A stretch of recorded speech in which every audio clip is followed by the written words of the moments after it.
Very good morning, friends. Myself Prakasham, working as assistant professor in KSR College of Engineering. I'm going to explain the concept of neural networks, artificial machine learning fundamentals, fourth unit. In this, we are going to see about neural networks. Neural networks are computational models inspired by human brain, which is useful to recognize the patterns, perform the classification task, and solve the complex problems by using the like a brain, human's brain. Okay, there are three types of layers in neural networks. So one is input layer and hidden layer and output layer. So input layer will receive the input data. Hidden layer will computations and extract the features of the data, and the output layer will produce a final prediction or classification results. So in this neural network mainly which is useful, particularly useful for image recognition, speech recognition, and natural language processing. In this neural networks we are going to see about the perceptron networks and back propagation networks. So first we will see about perceptron networks. A perceptron is the simplest type of neural network and forms the basis for more complex models. So in this input mode will accept the input signals and weights. The perceptron model will consist of input node, weight, summation, and activation function. So input nodes will be accept the input signal. The weights associated with each input determine the strength of the input, and summation. The inputs are multiplied by their corresponding weights, and the sum is calculated. So activation function will determine the output based on the summation. The most basic activation is the step function. That means it is a binary classification. So the perceptron is trained using a supervised learning algorithm. So where the weights are adjusted to minimize the classification errors.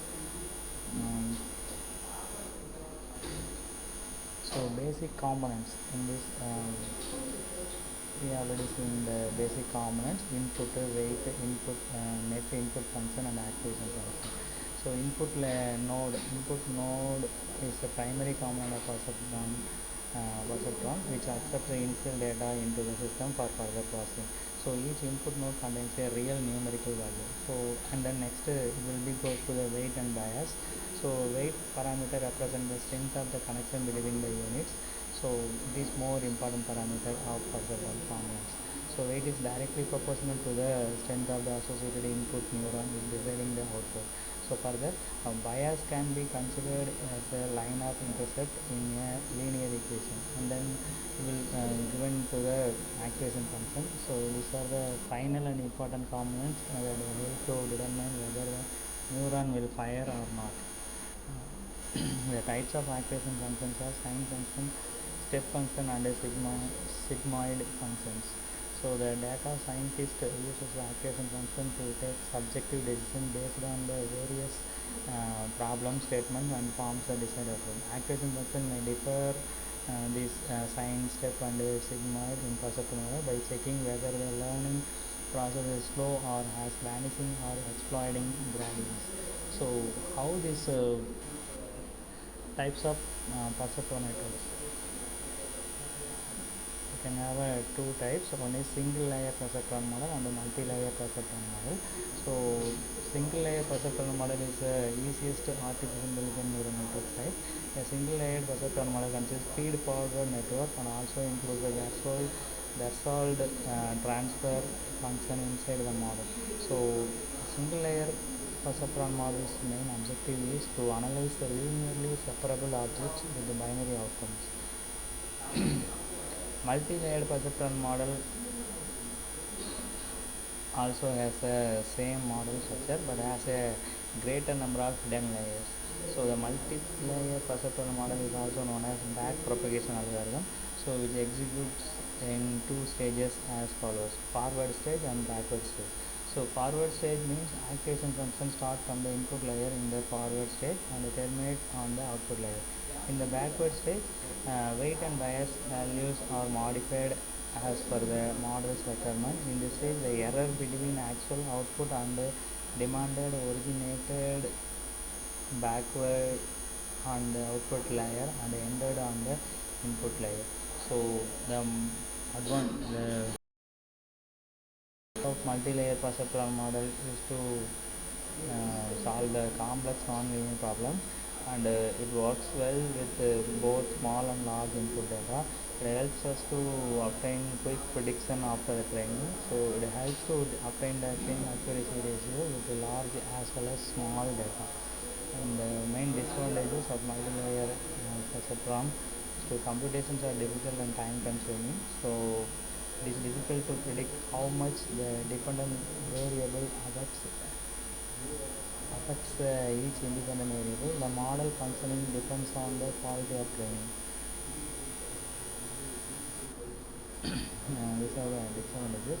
And then next we'll see about the back propagation method. So it is a powerful deep learning algorithm.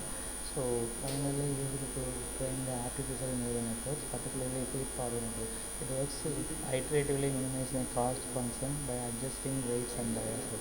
So first input data is given to your head, and backward propagation and adjustments weight through back propagation. So output layer. If output is not matching to the function, so reducing loss by following the error gradient. So back propagation often utilizes optimization algorithm. So mainly are using gradient descent or stochastic gradient descent. So these algorithms converts the gradient use the chain rule from calculus, allowing it to effectively navigate complex layers in the natural network to minimize the cost function. So backpropagation, why backpropagation? Neural networks improve over the time. So why we are using is efficient weight update and scalability automated learning. So these are the main purpose of the backpropagation algorithms. You can have a backpropagation. You can have two steps. One is forward pass and then backward pass. So forward pass means the input data is fed into the input layer, so combined with their respective weights are passed to hidden layers. For example, in a network with the two hidden layers H1 and H2, the output from H1 serves as the input of H2. Before applying an activation function, a bias is added to the weighted inputs. So each hidden layer applies an activation function, so rectified linear unit, which returns the inputs if it's positive or zero otherwise. This adds non-linearity, allowing the model to learn.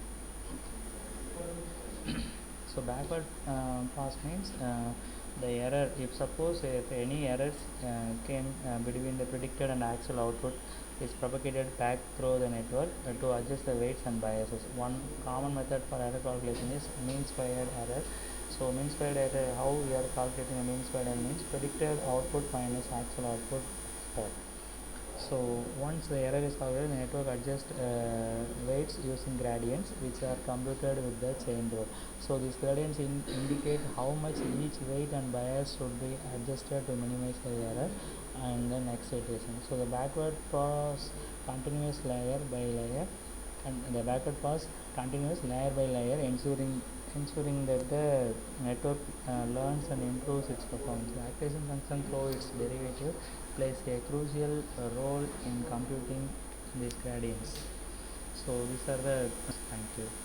So now we have seen about in this topic how perceptron networks will work, and how the back propagation algorithm works.